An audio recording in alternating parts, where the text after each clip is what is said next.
Hello, and welcome to the second unit of the SURF e-course. In this unit, we will look at the steps for action to take towards a successful zero-emission zone for freight. Devising such a zone is a complex process involving many stakeholders. The following steps are proving helpful in getting buy-in and approval for these zones.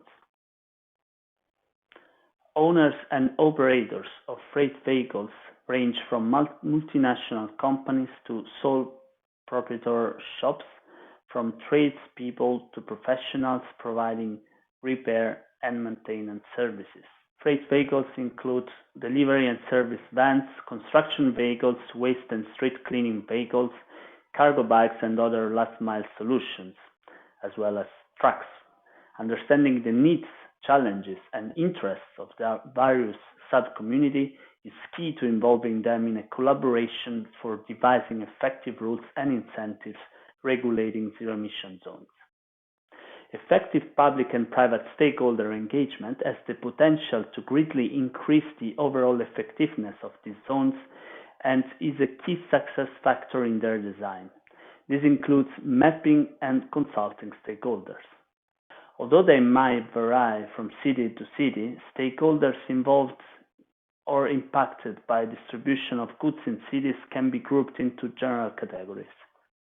Here we provide a general mapping of the most common urban freight logistics stakeholders. Similar mapping helps planners better understand the characteristics and needs of the key stakeholders involved in these streams. You can look at this table with calm in the PDF below or in the how-to guide. Consulting stakeholders. For public sector bodies directly responsible for implementing zero-emission zones for freight schemes, engagement provides an opportunity to understand stakeholder needs as well as revise, update, and receive guidance on their plans from other concerned parties.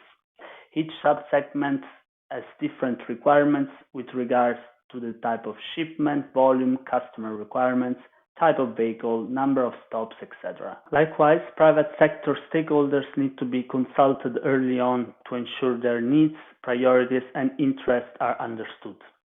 As a means of showing their commitment, cities and companies can then be encouraged to sign voluntary agreements to collaborate on zero-emission mobility, freight and city logistics. This can happen, for example, through corporate mobility pacts like in Lisbon, green deals like in Rotterdam and Amsterdam, and charters for sustainable logistics like in Paris, or a forum such as the Low City Forum in London. Logistics Living Labs, addressed later on in this e-course, support the co-creation of measures in a dynamic public-private setting.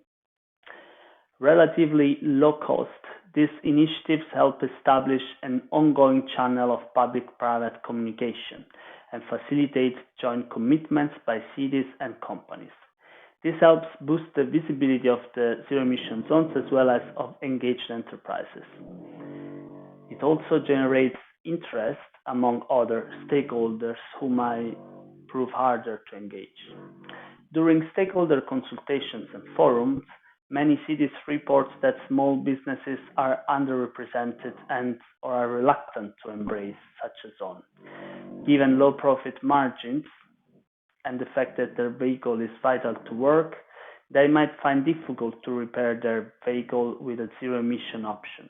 Public authorities should therefore pay particular attention to co-creating interventions with small businesses to support them in adopting more sustainable operations. The small business community has important implications from an economical, social, and environmental point of view. Key timelines, milestones, and long-term goals should be communicated early in the process. Since assets investments are often required for the implementation of the zone, for example, new vehicles or charging infrastructure, a minimum of 5 years notice should be provided. Different fleets will follow different vehicle replacement cycles, so the earlier the city starts engaging these stakeholders, the better. Tying communications to national and global efforts particularly when engaging with manufacturers and solutions providers or large retailers, can help show how local efforts contribute to larger programs to address the climate crisis and improve air quality. These efforts can help show how zero-emission zones and transport are becoming the new norm and encourage participation.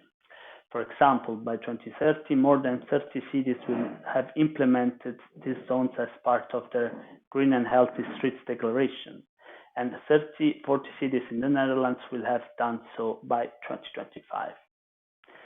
Industry partners with zero-emission freight visions and targets are very important. The private sector is central to logistics operations in all forms. Gathering support among relevant private sector freight stakeholders can be an important step in generating momentum for the adoption of these zones, pushing for policy changes and advancing zero-emission freight more broadly. Companies can help accelerate the shift towards zero-emission freight by setting a target date for switching their fleet to zero-emission vehicles in certain cities or areas. For example, the Inca Group, formerly IKEA, has set a target for zero-emission deliveries in the urban cores of 5 major global cities by the end of 2020: Amsterdam, Los Angeles, New York, Paris, and Shanghai. DPD Group has announced green deliveries in 225 European cities by 2025. Companies should also present their own vision for the zone, ensuring that policies are grounded into the day-to-day operations and the long-term goals of the companies.